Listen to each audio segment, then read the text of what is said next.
Alright, so today we're going to be using a divine conceptualist argument for the existence of God. And so what divine conceptualism basically is it's an idea that Platonic forms exist, but they don't exist in some independent realm of any person. They actually exist as objects in the mind of God. And the reason that I'm filming in this format rather than on the computer is because my computer currently is kind of not working again, so I just made this really crappy rough draft on a line piece of paper, and I'm just going to go through this argument really quick because it's been on my mind and I don't want to wait for my computer to get fixed. So first I'll start off by saying, can we know? Is knowledge possible? If you say no, knowledge isn't possible, well then I can just ask, do you know that you can't know? If you say yes, then that's obviously a contradiction because you know that you don't know or that you can't know, and that means you know something, so it's a contradiction. If I say, do you know that you can't know, and you say, I don't know, and then you continue that, you can just continue that indefinitely, so that just leads to an infinite regress. And if you say, no, you don't know that you can't know, then knowledge is possible. If I ask, can we know, or is knowledge possible, and you say, I don't know, I can just ask, do you know that you don't know? And again, if you answer yes, that's a contradiction. If you continue to say, I don't know, that's an infinite regress, so you can't justify that position. And if you say no, then knowledge is possible. So we'd have to conclude that, yes, knowledge is possible. So since knowledge is possible, that leads us to the problem of criterion. So the problem of criterion is, if we know, there is what we know and how we know. And the problem is that it assumes what we know presupposes how we know, and how we know presupposes what we know. So we can't actually answer the first set of the questions without first answering the second, and you can't answer the second without answering the first. You can't answer what without how, and you can't answer how without what. So if you believe that, then that would lead you to skepticism. So epistemological skepticism. So you know knowledge is possible, but you can't really justify it. But I don't think what presupposes how and how presupposes what. Particularism, which is to say that you can know, you would start with what do we know, and Methodism is to start with how we know. To me, for particularism, for one, it's clearly possible that you can know something without knowing how you know it. It's possible to know that without knowing how. Like, you can know that you see, but you don't know how you see. Or, there's a big category of thought here applying to, like, intuition. A lot of philosophers use intuition, and I think that's a good example. I mean, I think there are a lot of ways we can think of knowledge being possible, and it's possible to know something without knowing how.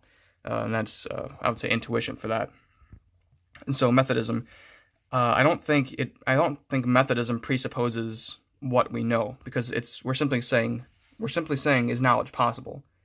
We're not saying we do know. We're just saying it's possible that we could know. So for Methodism, I think it's possible to contemplate how we could come to know something without knowing what that thing is. So we can think of a method. Of how we could know something, but that doesn't presuppose what the thing is. So for this, I'll just take the Methodist route, because I don't think they presuppose each other at all, the particularism and Methodism. So how do we know? A priori or a posteriori. So a priori is we know things innately, we know things through pure reason, we know things through the mind, and a posteriori is we know things through observation or first-hand experience. So let's just assume that all knowledge is known a posteriori. That actually can't be the case, because if you claim that all knowledge is a posteriori, that's an a priori claim. If you claim that all knowledge is observational, you don't know that, you don't come to know that through observation. It's kind of like the logical positivism of verification, the verificationism. Which is the principle that all beliefs should be empirically verifiable. but that's a belief, and that itself is not empirically verifiable. It's kind of like that.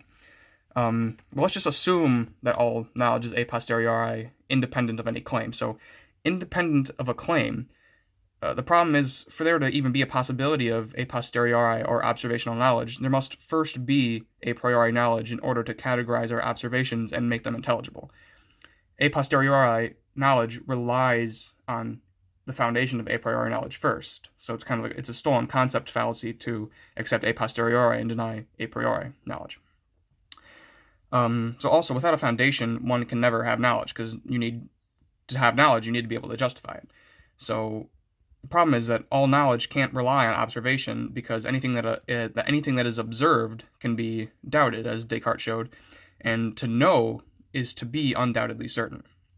So I say, therefore, we have a priori knowledge. And so a priori knowledge is the method of knowledge, and the object of a priori knowledge, the objects of that knowledge, are innate ideas, as I think Descartes would call them, or Platonic forms. So concepts, ideas, forms, universals, all the same thing. Those are the objects of a priori knowledge. So let's just call them Platonic forms, because that's basically what I think they are. Platonic forms are universals. So, and an aspect of that is that they are what help categorize our observations of particulars and makes them intelligible, as I said before. So since Platonic forms are known innately through the mind, they're mental.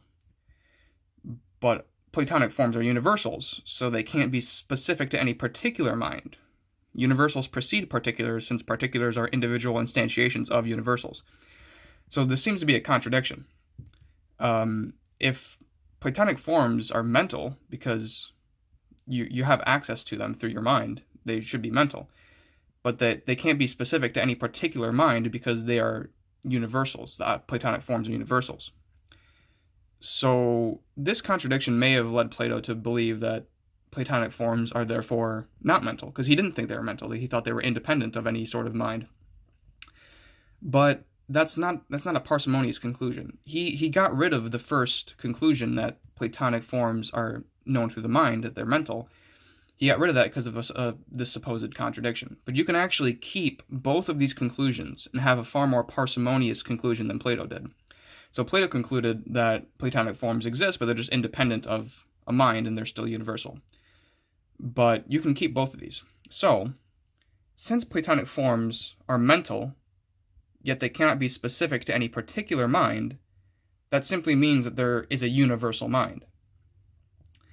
And then that's kind of where I would bring in God. I think it's more parsimonious than what Plato concluded, especially because I fail to see how Platonic forms can't be mental, because if they aren't mental, then they wouldn't be accessible to the mind. But that's exactly what a priori knowledge is.